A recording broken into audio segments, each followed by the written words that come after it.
Ils viennent du Burkina Faso, du Pakistan et d'Arménie. Ces 3 prêtres ont accepté de répondre à nos questions à l'occasion de la Semaine Rouge organisée par l'AED afin d'alerter sur la situation des chrétiens dans leur pays.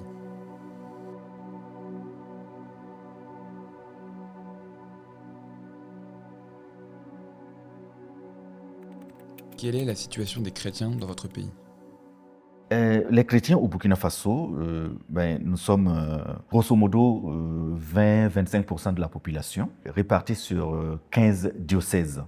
Et moi, je suis dans le diocèse de Kaya, c'est donc au centre-nord. Dans le diocèse de Kaya principalement, nous avons aussi 15 paroisses.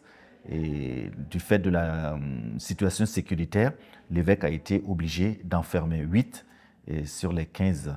Et donc, il y a 7 paroisses maintenant qui fonctionnent normalement. Et plusieurs chrétiens se sont donc déplacés vers des zones beaucoup plus tranquilles et continuent un peu leur vie de foi. Christians in Pakistan, they are minority. Numbers is only 1.5%, and the numbers are going down. And most of our Christians, they are living a very poor life, and they have very little education what they have. And many of our young boys and girls, they don't have enough access to go to university or to the college for a higher studies. Les Arméniens de l'Arménie, surtout les Arméniens de l'Artsakh, sont en difficulté parce qu'ils sont hors de leur terre, et même ne savent pas qu'est-ce qu'il va arriver le futur, parce que, étant même en Arménie, mais ils n'ont pas ni maison, ni travail, et surtout ceux qui sont à la frontière avec l'Azerbaïdjan en Arménie sont cibles de l'attaque des Azerbaïdjanais. La République de Artsakh, c'est sous contrôle de l'Azerbaïdjan. Il n'y a pas plus d'Arméniens là. C'est la première fois dans toute l'histoire des Arméniens que tout le peuple de l'Artsakh laisse l'Artsakh et il s'enfuit. Et là, maintenant, on a nos églises, nos cimetières, surtout les monuments sacrés millénaires, qui sont en péril, même en destruction. Quelles sont ces persécutions auxquelles les chrétiens font face ? Depuis une dizaine d'années, nous sommes face à une crise sécuritaire et humanitaire due à des attaques terroristes. Et ces attaques nous viennent pratiquement du nord, centre-nord, la boucle du Mouhoun, et puis aussi la région de l'Est. Voilà, donc ce sont des attaques que nous n'avons pas vu venir et qui s'imposent à nous. Donc, et là, bon, vous parlez des chrétiens, mais pas seulement les chrétiens, parce que là, c'est tout le monde qui est visé par ces attaques, que tu sois musulman, que tu sois catholique, protestant, religion traditionnelle. Nous sommes tous logés à la même enseigne et nous subissons tous les revers de ces attaques. Christians, they are facing many types of persecution, and one of the persecution is a legal persecution, is a blasphemy cases, and time to time the numbers are increasing, and the laws are also adding more and more strong laws. So these laws creating uneasiness among the minorities and especially among the Christians as well. Beside this, our people, they are suffering with the forced conversion, abduction, and many other ways they are treated. They just 2 or 3 people, when they accuse anyone, then they bring the other people together and announces from the mosque that this person has done the blasphemy against the Prophet or against Holy Quran, and then people will not think about this. The crowd of people, they will come together and then they start burning and attacking and sometimes lynching and burning the people live. On a beaucoup d'églises encore là, mais il y a été même des destructions, malheureusement. Comme j'ai dit, Chouchi, l'église de l'Assomption à la Chine et autres églises qui ont été détruites et autres sont en péril d'être détruites. Ça nous préoccupe beaucoup parce qu'il y a là plus de monuments, même les tombeaux de nos ancêtres qui sont comme par exemple Saint Grégoris, qui était le premier évêque de l'Artsakh. Dernièrement, ils ont détruit la pierre tombale. Il était le petit-fils de Saint Grégoire l'Illuminateur, le père de l'Église arménienne. Qu'est-ce qui vous a le plus marqué? Il y a eu justement une attaque dans mon diocèse à Bassalgo. La population en général s'était retrouvée aux côtés des forces de défense et de sécurité pour creuser une tranchée et se prémunir des incursions terroristes.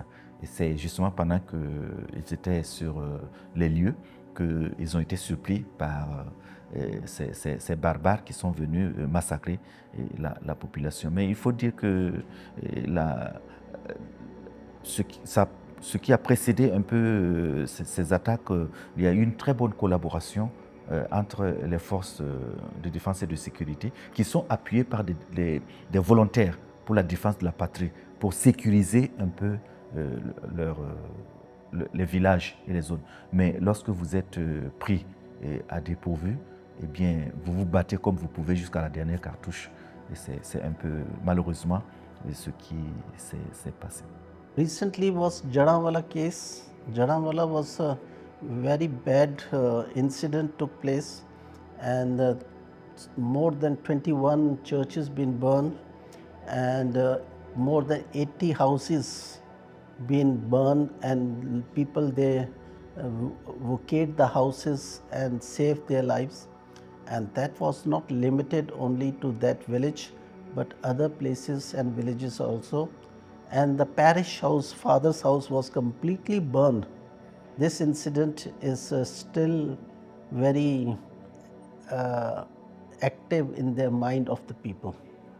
J'ai rencontré plusieurs personnes, comme ma cousine même, que j'ai écouté beaucoup sa témoignage, mais la forte volonté de continuer, de dépasser toutes ces difficultés pour un jour rembrasser même la terre de l'Artsakh et y vivre.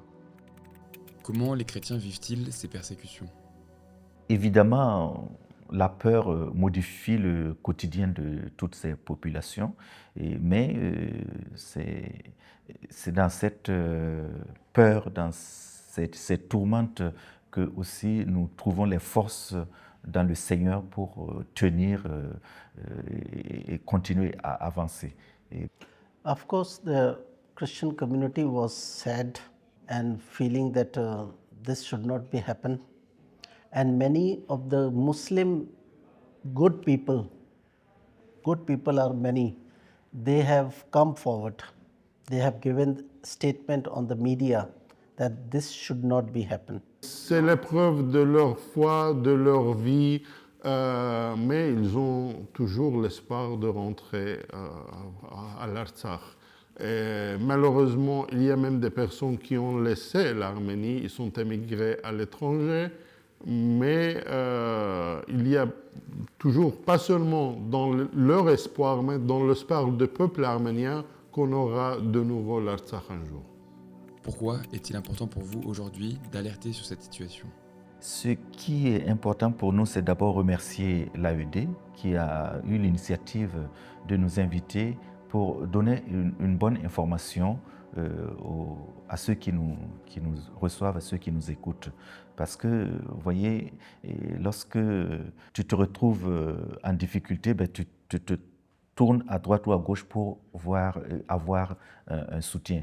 Et nous demandons principalement à tous nos frères et sœurs chrétiens d'ici la prière. la première des choses, c'est de ne pas nous oublier et de prier pour nous. Et avec la prière, la force de la prière, nous allons ensemble vers Dieu qui, du haut du ciel, nous enverra la paix. Et c'est ce que nous souhaitons, la paix pour toujours et la paix partout. I think this awareness will help us to understand the situation of Pakistan. If this government, French government, speak to Pakistani government, we are not saying that they should remove this law, but only we are saying that misuse of this law should not take place. Parce qu'on ne parle pas. On ne parle pas de l'Artsakh, comme on a vu, on ne parle pas des autres chrétiens persécutés. On se préoccupe d'autres choses, mais ça, pour les chrétiens, c'est important d'assurer même la vie safe des chrétiens afin qu'ils puissent vivre, témoigner leur foi et donner même leur contribution dans ce monde.